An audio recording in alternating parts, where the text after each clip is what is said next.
Hello मेरे प्यारे बच्चों, स्वागत है आपका अपने YouTube चैनल पर। आशा करती हूँ आप सभी स्वस्थ मस्त और अपनी अपनी पढ़ाई में व्यस्त होंगे। तो बेटा आज हम लोगों ने क्या पढ़ना है, the last phase of menstrual cycle. उससे पहले वाले हम लोगों ने सारे फेज पढ़ लिए हैं, ओव्यूलेशन तक हम कवर कर चुके हैं। आज हम लोगों ने लास्ट फेज पढ़ना है which is our luteal phase. Luteal phase को कंप्लीट करके आज हम मेंस्ट्रुअल साइकिल को कंप्लीट कर देंगे, पूरा साइकिल समझ लेंगे बेटा। क्लियर? तो बिना किसी देरी के आज के लेक्चर को स्टार्ट करते हैं। आज का लेक्चर होने वाला है about luteal phase. Luteal phase is the beta second half phase of the menstrual cycle. Basically ये साइकिल पूरा 28 दिन की होती है। अगर डिवाइड करने पर आए तो 14 डेज बैठ जाते हैं। तो हाँ बेटा, ये जो ल्यूटियल फेज होता है ना, ये इकलौता फेज होता है जो सेकंड हाफ में होने वाला है। अब आप बोलोगे मैम इकलौता, हाँ जी बेटा, ये इकलौता फेज होता है जो सेकंड हाफ में होगा। फर्स्ट हाफ में हो जाते हैं हमारे मेंस्ट्रुअल साइकिल भी उसी में हो जाएगा, हमारा जो मेंस्ट्रुअल फेज होगा, sorry not cycle, menstrual phase भी उसी में हो जाएगा, फॉलिकुलर फेज भी उसी में हो जाएगा, और ओव्यूलेटरी फेज बोल लो या फिर ओव्यूलेशन बोल लो, वो भी उसी में हो जाएगा फर्स्ट हाफ में। सेकंड हाफ में पूरा फेज हमारा क्या चलने वाला है बेटा, हमारा ल्यूटियल फेज चलता है। ऐसा क्या होता है इस फेज में, एक बार देख लेते हैं। तो बेटा इससे पहले आप लोगों को लास्ट लेक्चर आप लोगों ने देखा हुआ होना चाहिए, क्योंकि लास्ट लेक्चर तक हम लोगों ने बता दिया है कब तक क्या हुआ था। लास्ट लेक्चर में हम लोगों ने पढ़ लिया था बेटा कि हमारा ग्राफियन फॉलिकल मैच्योर हो चुका है और उसके अंदर जो एग प्रेजेंट था, जो हमारा oocyte प्रेजेंट था, वो प्राइमरी oocyte से सेकेंडरी oocyte बन चुका है। अब बेटा क्या होगा कि ये हमारा ग्राफियन फॉलिकल था, ग्राफियन फॉलिकल क्या कर गया, बर्स्ट कर गया, और इसके अंदर जो हमारा प्राइमरी oocyte था वो क्या बन चुका है बेटा, सेकेंडरी oocyte बन चुका है।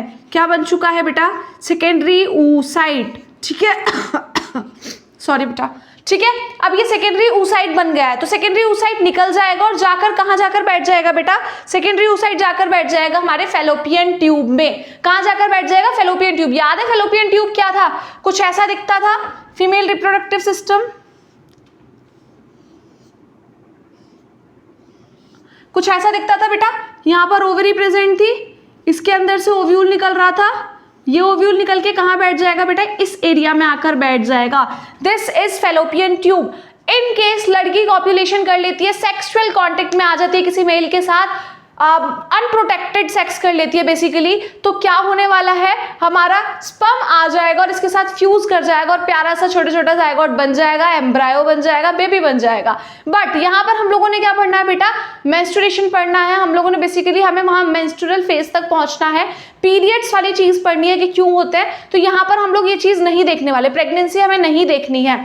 तो अब क्या होगा बेटा, यहाँ पर आकर जब ये एग बैठ जाएगा तो ये जो बचा हुआ यहाँ पर एक ग्राफियन फॉलिकल बचा हुआ भी तो बच जाएगा ना, ये ग्राफियन फॉलिकल भी तो बच जाएगा, ये जो रेस्ट ऑफ द फॉलिकल है, इसको ये अपने आप को कन्वर्ट करके क्या बना लेता है बेटा, कॉर्पस ल्यूटियम। क्या बना लेता है, कॉर्पस ल्यूटियम। अब it is not Graafian follicle anymore, this is corpus luteum. अब ये क्या बन चुका है, कॉर्पस ल्यूटियम। अब बेटा कॉर्पस ल्यूटियम दो हार्मोन्स रिलीज करता है। तो हार्मोन नंबर 1 इज प्रोजेस्टेरॉन, और छोटा सा थोड़ा सा एक और हार्मोन रिलीज करेगा जिसको बोलेंगे ईस्ट्रोजन। बेटा दोनों ही आपके रिप्रोडक्टिव और सेक्स हार्मोन बोल सकते हैं, सेक्स हार्मोन नहीं बोलेंगे, रिप्रोडक्टिव हार्मोन्स काइंड ऑफ है ना। तो ये अपना हमारा बहुत ज्यादा हेल्प करते हैं हमारे पूरे रिप्रोडक्टिव पार्ट में, एक बहुत ही इंपॉर्टेंट रोल प्ले करते हैं दोनों ही।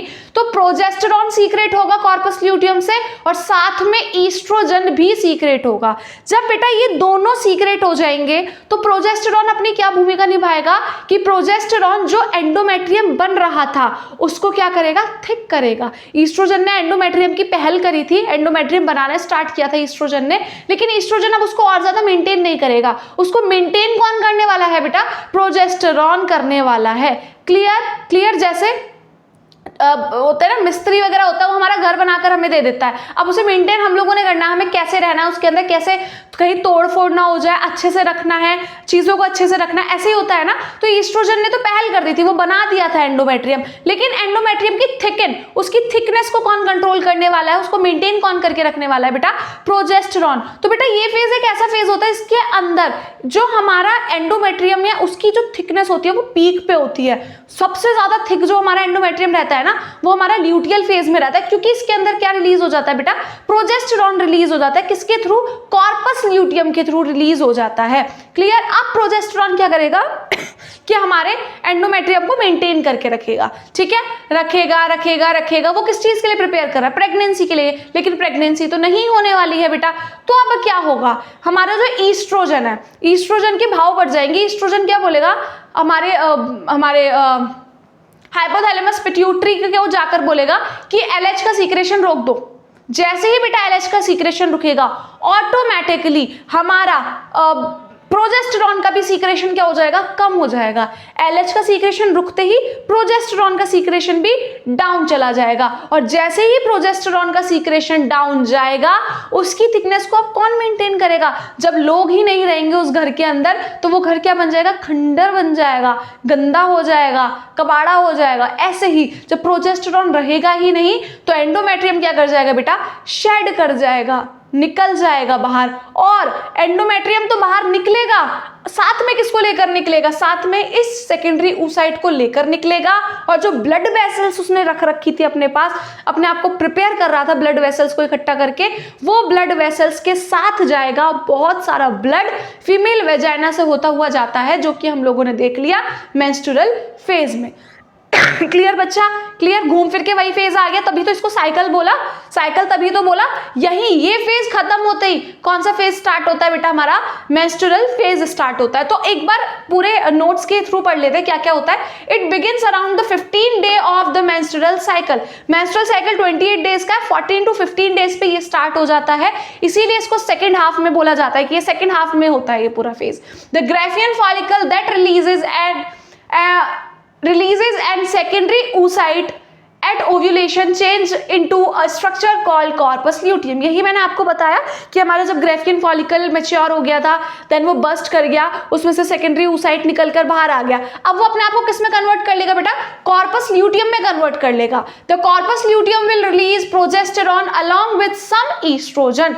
अब कॉर्पस ल्यूटियम एक हार्मोन रिलीज करेगा, प्रोजेस्टेरॉन, साथ में थोड़ा ईस्ट्रोजन भी रिलीज करने वाला है। Progesterone helps in the thicken the lining of endometrium. Endometrium की लाइनिंग को थिक करेगा। इस फेज में सबसे ज्यादा एंडोमेट्रियम थिक रहता है बेटा। क्लियर। उसके बाद क्या होने वाला है? If the egg will fertilise in this phase the pregnancy will occur. Obviously यही तो होता है कि अगर फर्टिलाइजेशन हो जाता है, एग फर्टिलाइज हो गया, प्रेगनेंसी हो जाएगी। If the egg will not fertilize, so the level of LH get decreased. LH का लेवल क्या हो जाएगा? कम हो जाएगा। By which the secretion of progesterone will also get decreased। मतलब कि जैसे ही LH का सीक्रेशन कम हुआ, तुरंत की तुरंत हमारे प्रोजेस्टेरॉन का भी सीक्रेशन कम हो जाएगा। And the endometrium will ruptures down and coming out of vagina along with secondary oocyte and blood vessels। यही तो होने वाला है कि अब हमारी एंडोमेट्रियम क्या करेगी बेटा? शेड कर जाएगी और वेजाइना से होता हुआ बाहर आ जाएगी। साथ में किसको ले आएगी? हमारे oocyte को ले आएगी। सेकेंडरी oocyte था जो, और जितनी भी ब्लड वेसल्स थी वो भी बाहर आ जाएंगी। और अब कौन सा फेज चलेगा हमारा? नेक्स्ट चलेगा हमारा मेंस्ट्रुअल फेज। और इसी पूरे साइकिल को हम लोग बोलते हैं बेटा मेंस्ट्रुअल साइकिल। कहाँ से स्टार्ट हुआ था? हमारा स्टार्ट हुआ था हमारा मेंस्ट्रुअल उससे स्टार्ट हुआ था मेंस्ट्रुअल फेज से, कि उसके अंदर क्या हो रहा था? एंडोमेट्रियम शेड कर रही थी। डे 1 मतलब हम लोगों ने 1 जैन लिया था। हम लोग एक अजम्पशन ही तो लेकर चल रहे थे बेटा। 1 जैन लिया था, 1 जैन को हमारा मेंस्ट्रुअल फेज स्टार्ट हुआ था। 1 जैन से लगभग 7 जैन तक हम लोगों ने उसको एज्यूम करके चला। कौन सा फेज चला? मेंस्ट्रुअल फेज हमारा चलता रहा। जैसे 7 जैन हुआ, 7 जैन के बाद तुरंत बाद हमारा कौन सा फेज स्टार्ट हो जाता है बेटा? हमारा फॉलिकुलर फेज स्टार्ट हो जाता है। फॉलिकुलर फेज हमारा बेटा कहाँ तक चलेगा? 14 जैन तक हमारा फॉलिकुलर फेज चलने वाला है। अब बेटा फॉलिकुलर फेज में क्या होता है कि हमारा जो ग्राफियन, हमारे जो मतलब फॉलिकल था, बेसिकली प्राइमरी फॉलिकल का फॉर्मेशन होता है, सेकेंडरी फॉलिकल का फॉर्मेशन होता है, टर्शियरी फॉलिकल का फॉर्मेशन होता है। वो टर्शियरी फॉलिकल किस में मैच्योर हो जाता है? ग्राफियन फॉलिकल में मैच्योर हो जाता है। किसकी वजह से होता है ये सारी चीजें? ये जो फॉलिकल्स का फॉर्मेशन होता है कौन करता है बेटा? हमारे हाइपोथैलेमस है। हाइपोथैलेमस क्या करता है? GnRH gonadotrophin releasing hormone secrete करता है, और पिट्यूटरी ग्लैंड से बोलता है, पिट्यूटरी ग्लैंड पे जाकर वो GnRH एक्ट करता है कि LH और FSH मतलब ल्यूटिनाइजिंग हार्मोन और फॉलिकुलर स्टिमुलेटिंग हार्मोन को सीक्रेट कर वो क्या करते हैं? जाकर हमारे सारे फॉलिकल्स को मैच्योर करवाते हैं। और उस दौरान एक सीक्रेशन होता है जिसको बोला जाता है बेटा ईस्ट्रोजन सीक्रेट होता है उस पूरे हमारे ग्रेफियन फॉलिकल से। ईस्ट्रोजन किस चीज की पहल कर देता है बेटा, हमारे एंडोमेट्रियम को थिक करने की पहल कर देता है, और क्या कह देता है एलएच को कि भाई तेरा सीक्रेशन रुक जाए, लेकिन after a certain time period कहता है कि हाँ भाई अपना सीक्रेशन स्टार्ट कर दे, जिसकी वजह से जो हमारा ग्रेफियन फॉलिकल है, क्योंकि वो मैच्योर होता चला जाएगा, तो एक टाइम पे होता है ना आम जब पकता है तो टूट जाता है पेड़ से, तो ऐसे ही बेटा जब ग्रेफियन फॉलिकल मैच्योर होता जाएगा वो क्या कर जाएगा, रप्चर कर जाएगा, टूट जाएगा, और अपने अंदर से जो प्राइमरी oocyte था उसको कन्वर्ट करेगा सेकेंडरी oocyte में, और वो सेकेंडरी oocyte बाहर आ जाएगा, और सेकेंडरी oocyte का ग्रेफियन फॉलिकल से बाहर आने वाले प्रोसेस को बेटा हम लोग क्या बोलते हैं, ओव्यूलेशन बोलते हैं। बेटा ये जो ओव्यूलेशन होता है ना, ये पीक टाइम होता है टू कंसीव। अगर इस दौरान कोई भी फीमेल सेक्सुअल कांटेक्ट में आती है किसी मेल के साथ, तो इस दौरान हमारा प्रेगनेंसी चांसेस बहुत हाई रहते हैं, है ना, क्योंकि इसमें क्या हुआ है, हमारा ओव्यूल जिससे फर्टिलाइजेशन होता है वो रिलीज हो चुका है। ठीक है, तो ये कब स्टार्ट हो जाएगा, हमारा 14 जैन तक कौन सा फॉलिकुलर फेज चलने वाला है, यहाँ पर क्या हो जाएगा बेटा, हमारा ओव्यूलेशन हो जाएगा, लेकर 14 जैन से पूरा 28 जैन तक हमारा कौन सा फेज चलेगा बेटा, ल्यूटियल फेज चलेगा, और 28 जैन को क्या हो जाएगा, हमारा मेंस्ट्रुअल फेज अगेन स्टार्ट हो जाएगा। ठीक है बेटा, ठीक है। तो ये 28 दिन की साइकिल होती है, फीमेल टू फीमेल वेरी कर सकती है बेटा, जरूरी नहीं है कि हर लड़की को 6 दिन के लिए ही आप पीरियड्स हो रहे हैं, 6 दिन का ही मेंस्ट्रुअल फेज चल रहा है, हो सकता है उसका 5 दिन का मेंस्ट्रुअल फेज चल रहा है, हो सकता है उसका 4 दिन का चल रहा है, और जैसे जैसे एज बढ़ती जाती है फीमेल्स की, उनका बेटा मेंस्ट्रुअल फेज कम होता ही चला जाता है। ठीक है बेटा, क्योंकि वो प्रेगनेंसी कर लेती है, बच्चे हो जाते हैं, उनके अंदर से ओव्यूल्स कम होने लग जाते हैं, ओव्यूल काउंट कम होने लग जाता है, और एक सर्टेन टाइम पीरियड पर आकर ओव्यूल्स खत्म भी हो जाते हैं, और उस टाइम को हम लोग क्या बोल देते हैं बेटा, मेनार्च, जहां पर हमारी मेंस्ट्रुअल साइकिल क्या हो जाएगी, बंद हो जाएगी, और एक फीमेल कैपेबल नहीं रहेगी किसी भी बच्चे को बर्थ देने के लिए। तो बेटा that is it all about female menstrual cycle. काफी इंटरेस्टिंग था, और बेटा बहुत ज्यादा सीबीएसई के पूछे जाने वाले क्वेश्चंस में से एक मोस्ट इंपॉर्टेंट टॉपिक था, इवन दो एनटीए भी बहुत ज्यादा क्वेश्चन पूछती है इससे, क्योंकि ऑब्वियसली बेटा बायो के स्टूडेंट हो, अगर आपको मेंस्ट्रुअल साइकिल और ये सब चीजों के बारे में नहीं पता तो कुछ नहीं पता। अब बेटा इसके कुछ सिम्टम्स और इसका कुछ देख लेते हैं कि क्या होता है बेटा मेंस्ट्रुअल साइकिल के दौरान, मतलब लाइक जब पीरियड्स होते हैं फीमेल को वो क्या फील करती है। बेटा इस दौरान क्या होता है, फीमेल्स को क्रैम्प्स होते हैं, लाइक स्टमक क्रैम्प्स होते हैं, बैक में पेन हो जाता है, कई बार बॉडी में पेन होता है, मूड स्विंग्स बहुत ज्यादा रहते हैं, क्योंकि बहुत हाई इंटेंसिटी का पेन होता है, बहुत तेज वाला पेन होता है, जिसकी वजह से उनको बहुत फ्रस्ट्रेटेड रहती हैं, इरिटेटेड रहती हैं। कैसे क्योर किया जा सकता है, अगर हॉट वाटर बैग है उसको लगा लिया जाए, गर्म चीज़ें खाई जाए, अवॉइड किया जाए कोई भी ठंडी चीज़ें खाना, है ना बेटा, ये सब चीज़ें अवॉइड करके वो खुद को नॉर्मल कर सकती हैं, ओके कर सकती हैं।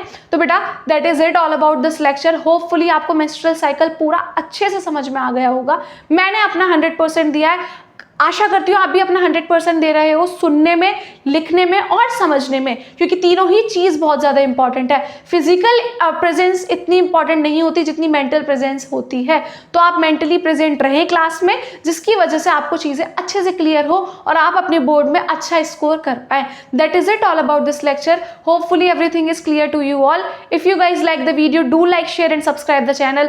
Thank you so much for watching.